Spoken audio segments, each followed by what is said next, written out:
Chapter 5. The Rescue of the Tin Woodman. When Dorothy awoke, the sun was shining through the trees, and Toto had long been out chasing birds around him and squirrels. She sat up and looked around her. There was the Scarecrow, still standing patiently in his corner, waiting for her. "We must go in search of water," she said to him. "Why do you want water?" he asked. "To wash my face clean after the dust of the road, and to drink so the dry bread will not stick in my throat."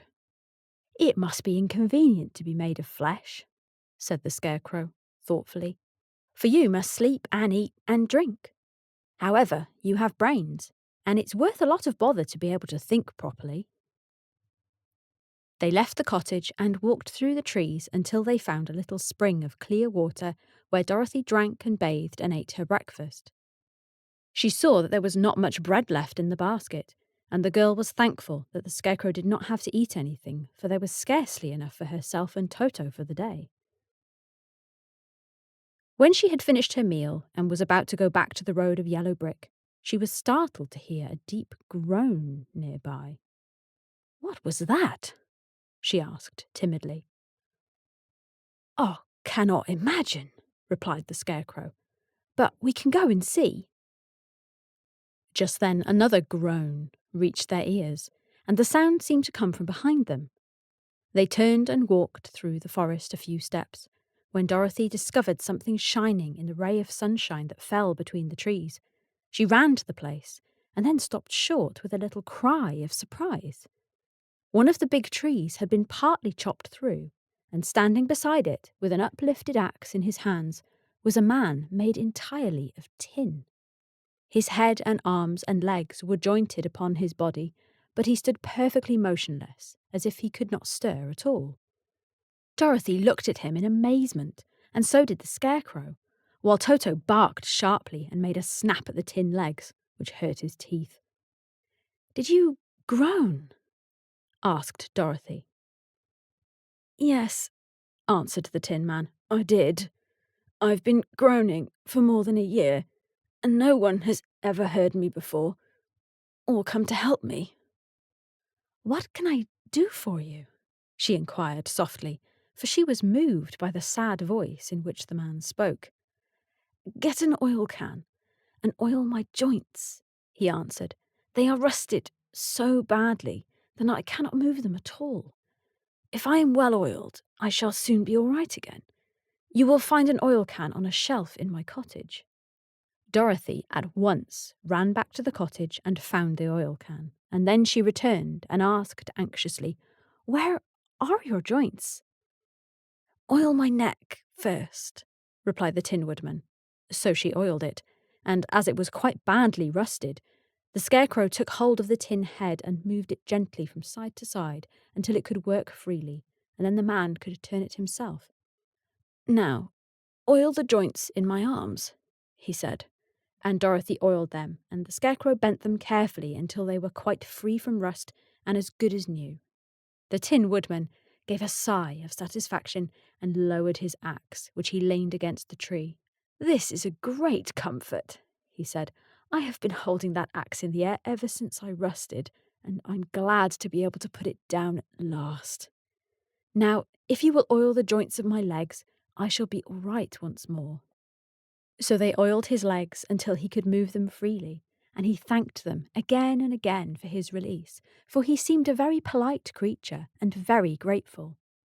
"I might have stood there always if you had not come along," he said, "so you have certainly saved my life. How did you happen to be here?" "We are on our way to the Emerald City to see the Great Oz," she answered, "and we stopped at your cottage to pass the night." "Why do you wish to see Oz?" he asked. "I want him to send me back to Kansas, and the Scarecrow wants him to put a few brains into his head," she replied. The Tin Woodman appeared to think deeply for a moment. Then he said, "Do you suppose Oz could give me a heart?" "Why, I guess so," Dorothy answered. "It would be as easy as to give the Scarecrow brains." "True," the Tin Woodman returned. "So, if you will allow me to join your party, I will also go to the Emerald City and ask Oz to help me."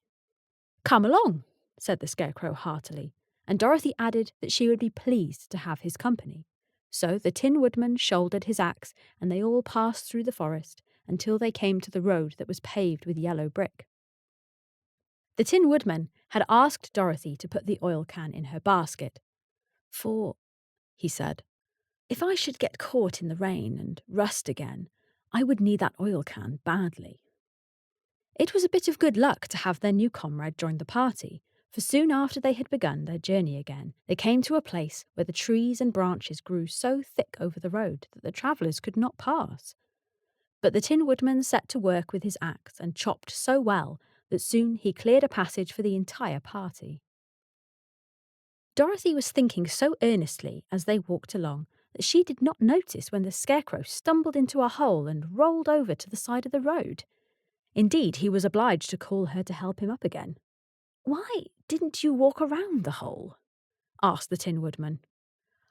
"I don't know enough," replied the Scarecrow cheerfully. "My head is stuffed with straw, and that's why I'm going to Oz to ask him for some brains." "Oh, I see," said the Tin Woodman. "But after all, brains are not the best thing in the world." "Have you any?" inquired the Scarecrow. "No, my head is quite empty," answered the Woodman. "But once I had brains and a heart also, so having tried them both, I should much rather have a heart." "And why is that?" asked the Scarecrow. "I will tell you my story, and then you will know." So while they were walking through the forest, the Tin Woodman told the following story. "I was born the son of a woodman who chopped down trees in the forest and sold the wood for a living. When I grew up, I too became a wood chopper, and after my father died, I took care of my old mother as long as she lived. Then I made up my mind that instead of living alone, I would marry so that I might not become lonely. There was one of the Munchkin girls who was so beautiful that I soon grew to love her with all my heart. She, on her part, promised to marry me as soon as I could earn enough money to build a better house for her, so I set to work harder than ever. But the girl lived with an old woman who did not want her to marry anyone. For she was so lazy, she wished the girl to remain with her and do the cooking and the housework. So the old woman went to the Wicked Witch of the East and promised her 2 sheep and a cow if she would prevent the marriage.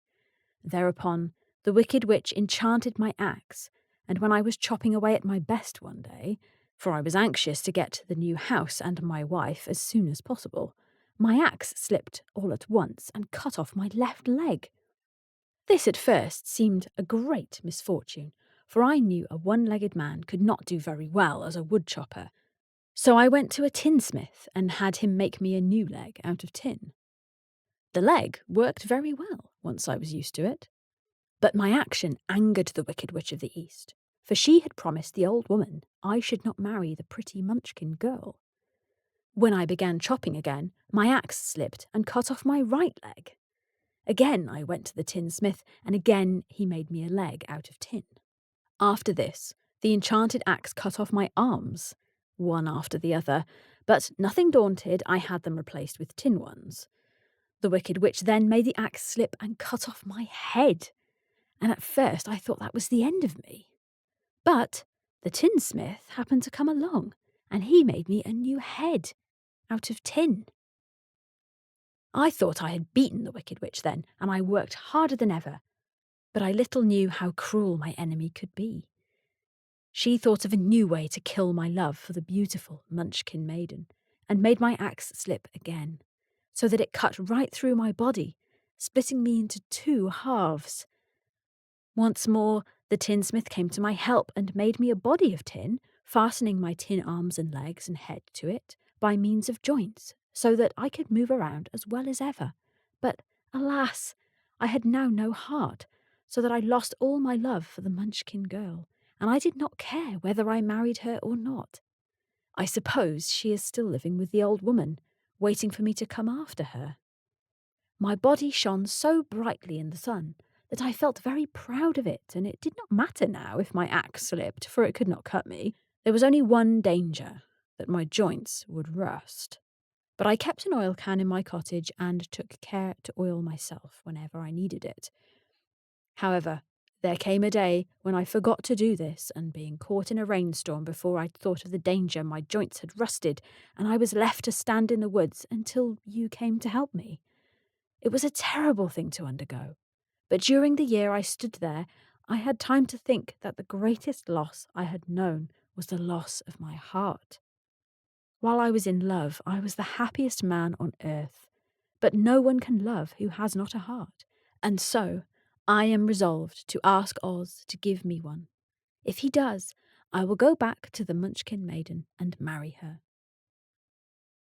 Both Dorothy and the Scarecrow had been greatly interested in the story of the Tin Woodman, and now they knew why he was so anxious to get a new heart. "All the same," said the Scarecrow, "I shall ask for brains instead of a heart, for a fool would not know what to do with a heart if he had one."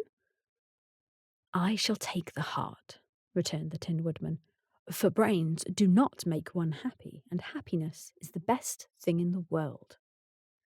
Dorothy did not say anything, for she was puzzled to know which of her two friends was right, and she decided if she could only get back to Kansas and Aunt Em, it did not matter so much whether the Woodman had no brains and the Scarecrow no heart, or each got what he wanted. What worried her most was that the bread was nearly gone, and another meal for herself and Toto would empty the basket. To be sure, neither the Woodman nor the Scarecrow ever ate anything, but she was not made of tin nor straw, and could not live unless she was fed.